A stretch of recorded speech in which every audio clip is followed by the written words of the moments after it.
Gordon, before we get into this, I want to pull up the State Department warning, which came out on Friday. It says all Americans should reconsider travel to mainland China due to the arbitrary enforcement of local laws, including in relation to exit bans and the risk of wrongful detentions, a.k.a.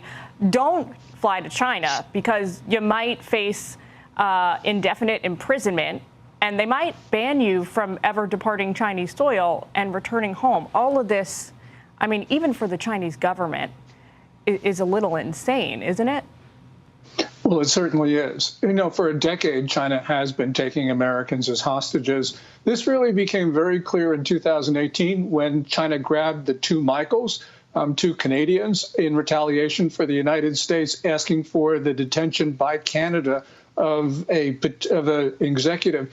What Xi Jinping is trying to do is to reassert totalitarianism in China. And this means also a state-dominated economy, one where the state can do anything it wants. And really, these amendments to the counter-espionage law basically mean the end of law because China can do anything it wants. Is it, I guess, curious or surprising to you that the government actually amended this law? I mean, they could have just executed this plan without announcing to the rest of the world that they were going to do so.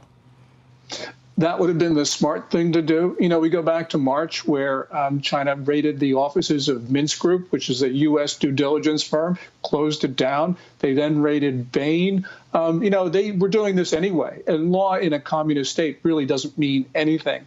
But, you know, it's curious, but I think that Xi Jinping believes that he needs to rule by law. And so, therefore, he is going to use every tool at his disposal because he thinks he can get away with it, which in the end of the day is not smart because we do actually believe laws matter, but he doesn't. So he is using the full extent of state power right now.